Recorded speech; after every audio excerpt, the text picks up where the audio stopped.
To the Black girl who is afraid to sit with your shame, I see you. Welcome back to the Black Girl Seen podcast, where we talk all things feeling seen, known, and loved. I'm your host, Kate Wilson, a licensed clinical social worker and therapist in Atlanta, Georgia. If you've been listening this month, you know that we are on to a series of mini episodes. I do realize that the last episode was a little longer than what I think a mini episode is, but it's just so hard to really contain these topics into short bits of content.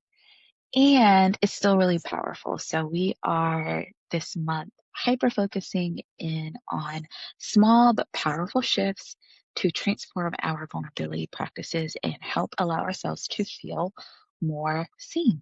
Last week, we talked about desire and the ways that desire helps move us toward feeling seen and actually receiving the desires that we have, but the ways that we tend to cut ourselves off from those desires and how that ends up backfiring for us often.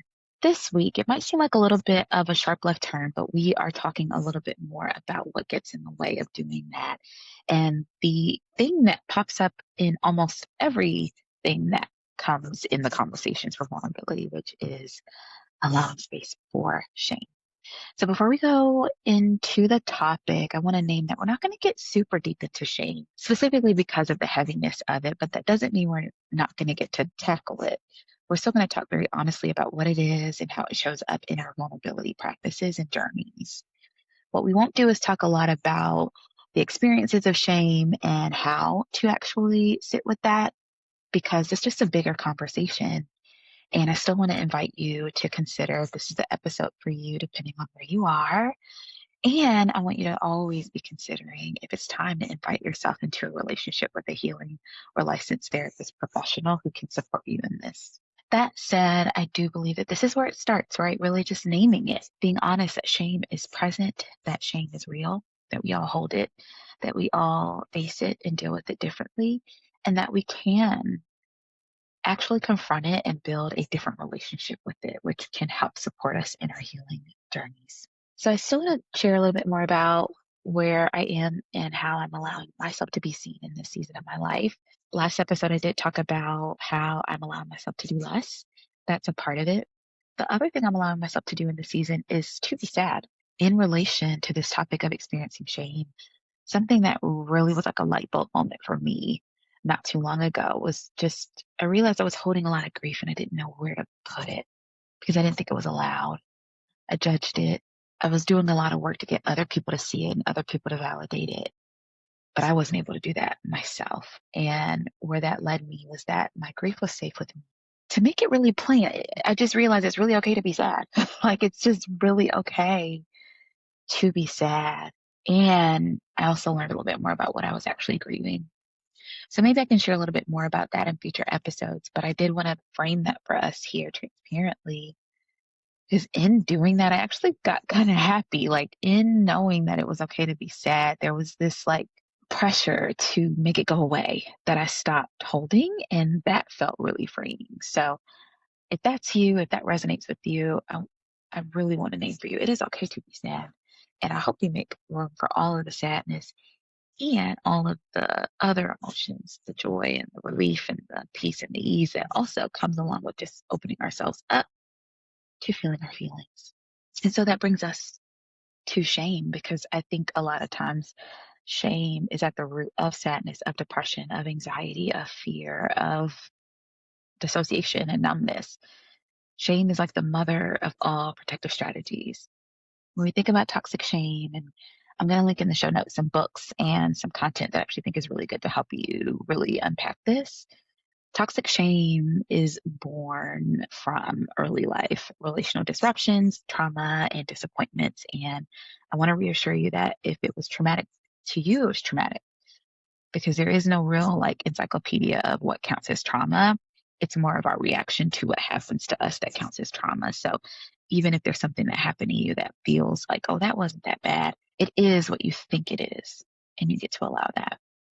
Toxic shame is this pervasive, sometimes unmoving feeling of unworthiness, of not being worthy, of not being deserving, of not being enough. and feeling like something is inherently wrong with you that must be fixed in order for you to achieve worthiness. And so it's kind of always in the background, and that's at the root of what a trigger is. That is what shows up when we are now vulnerable, even when we are in a space where we feel unsafe. That unsafety triggers the shame of like something is wrong and something's wrong with me.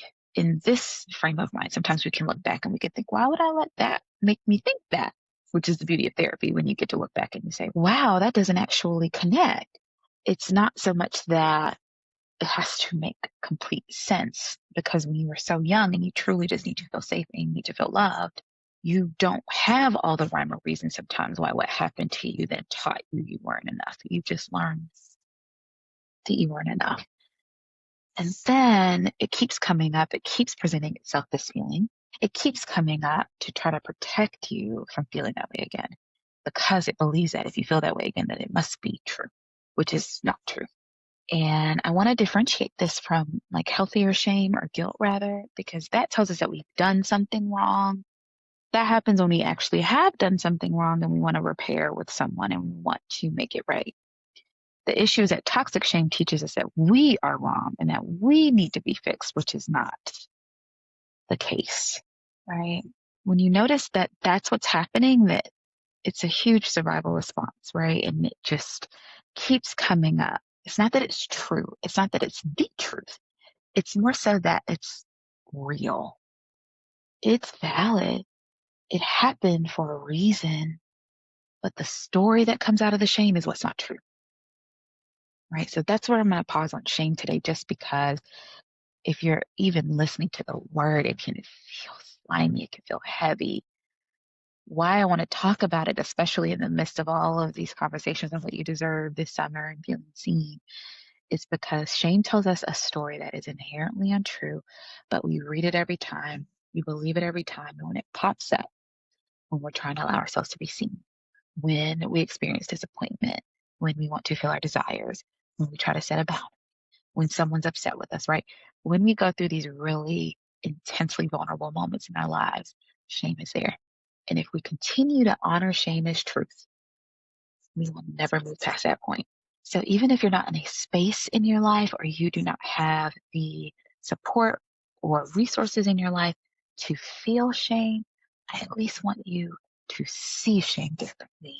Because if you can see it differently and make a little bit more space for the fact that it's there, but it's not what we thought it was, then we can make some more movement toward the healing we want, right? Because when we continue to avoid, we just continue to reinforce to ourselves that it is dangerous to experience shame and that we cannot handle it. And so we must do anything to not experience it. With that, we just continue to reinforce our protective behaviors.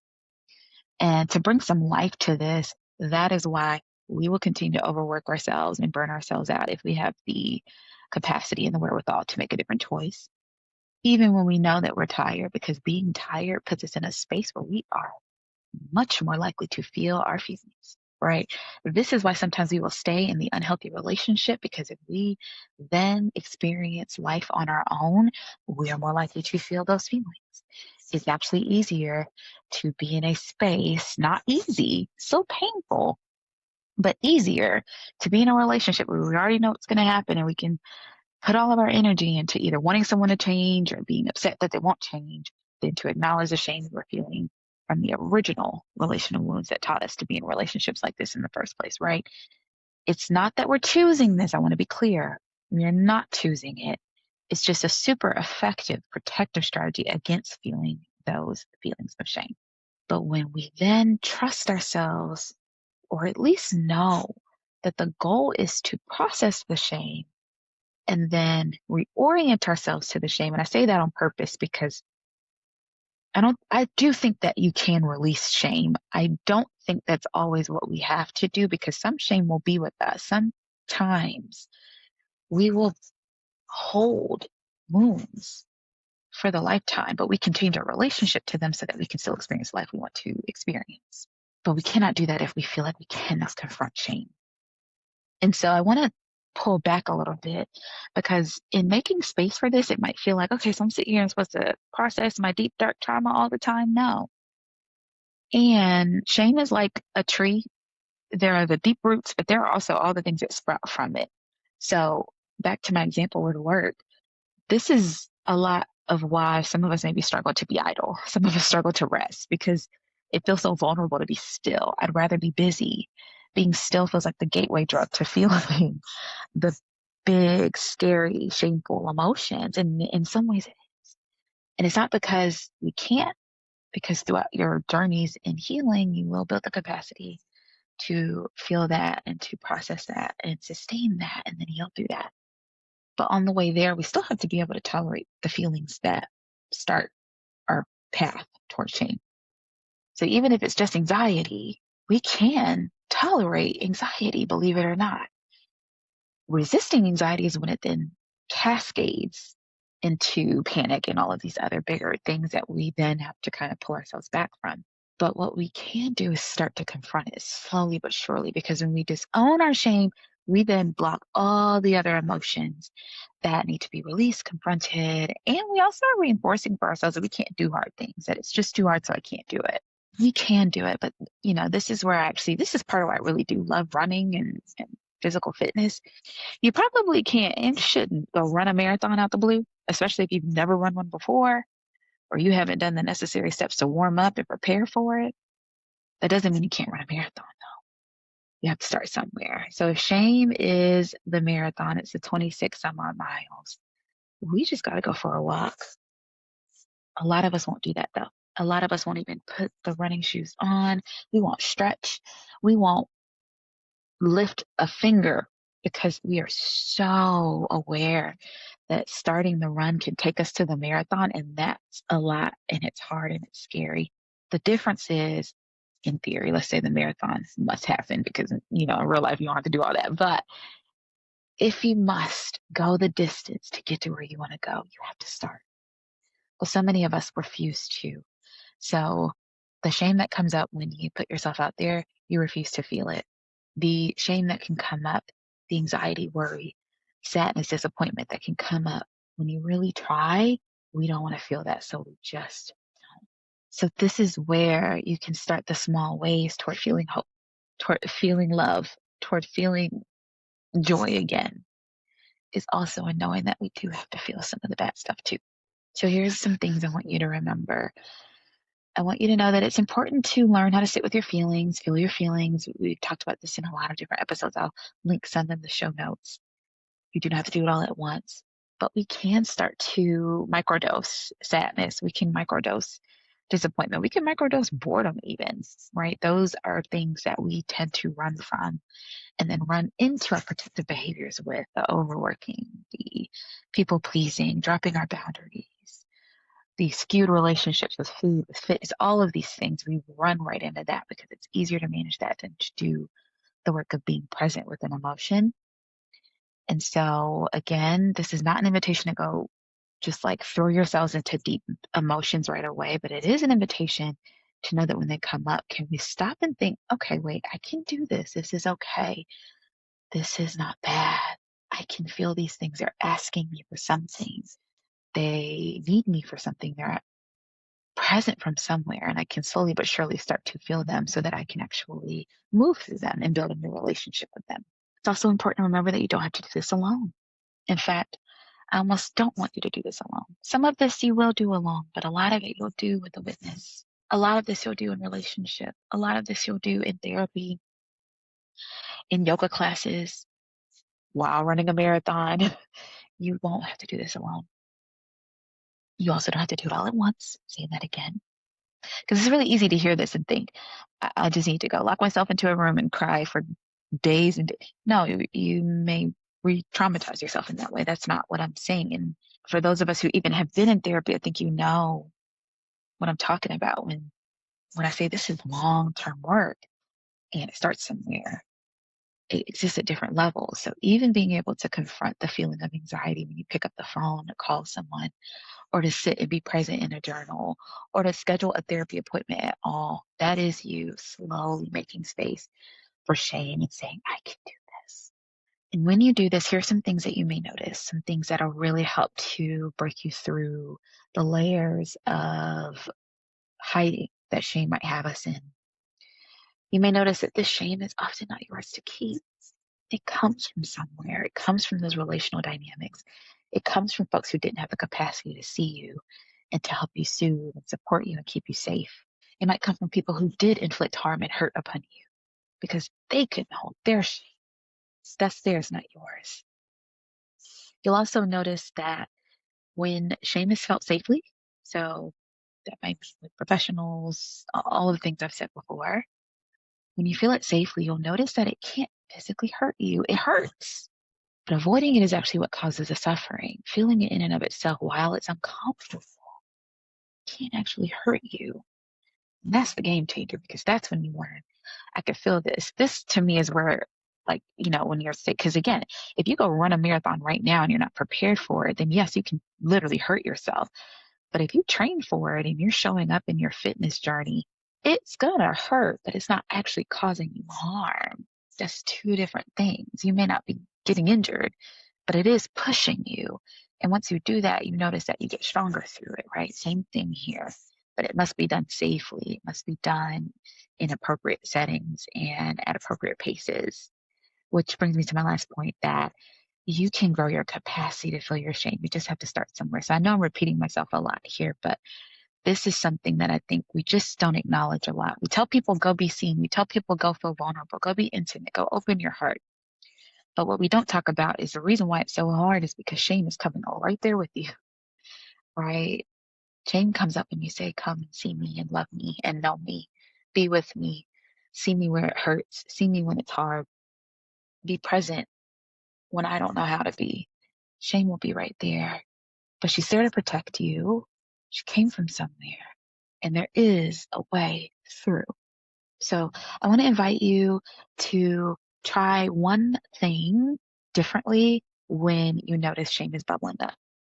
I don't want to ask you to do all the feelings work right now, but I do want to at least ask you to say, I see that this is my shame, instead of immediately jumping to the story. So when shame says you will never be loved, instead of saying, oh, yes, I will never be loved, I want you to say, ooh, that's my shame story again. And I want you to know it is okay if you still kind of believe it. It's okay if you feel sad. It's okay if you feel whatever. It's okay if you're like, I'm not doing that. I'm not doing that today. And you do go log back in. You do go for the run. You do go into whatever the protective strategy is. But before you do that, I just want you to say, I know this is my shame story. This is not the story. This is not reality. This is the shame. Because when you can start making that separation and you start seeing things differently, that shift is so powerful, it might change your life. Right? I want you to know you don't have to be okay. This is not a be okay. My platform has never been a you need to be okay, you need to be strong. It's literally the opposite, which is why I sometimes feel so anxious when I'm even talking about certain topics because I think some people may struggle with like, dang, is everything sad? And it's like, no, everything's not sad, but a lot of things are really hard and we don't make room for hard because we don't have the resources to and the tools to, and the society honestly hasn't created that for us, but we can cultivate it in our relationships in ourselves. It's literally okay not to be okay. And the more you allow yourself to not be okay, the more okay you will become, the more honest your joy will be, the more sustainable your love will be, the more true your view of yourself will be. And believe it or not, it starts at the site of pain. So I hope that this was helpful in some ways. And I hope that you have that moment in your life where you see this shame is not mine. It's here to protect me. And it's honestly someone else's. And I can actually work through this. I hope you have that moment, if not now, at some point in the future. If you like this episode, please don't forget to like, subscribe, share, and rate the podcast. And don't forget to subscribe to the Scene Sunday newsletter, where I always share a little more of my thoughts and let you know when the next episode drops. So share this with a friend and save it to come back to when you need a reminder and a good hug. And to the Black girl who is allowing herself to not be okay, to slowly allow space for shame so that you can also grow your capacity to be seen, I wish you these safest spaces to unravel and unburden from your shame slowly but surely in the ways that heal. Take care. Thanks for tuning in to the Black Girl Scene podcast. This podcast is meant for information purposes only and is not meant to substitute for medical advice. Although I'm a licensed therapist, this podcast does not establish a clinical relationship with you, the listener, nor does it replace a relationship with a licensed mental health professional. For more information and resources on finding a therapist or support, please visit www.blackgirlscene.com/support.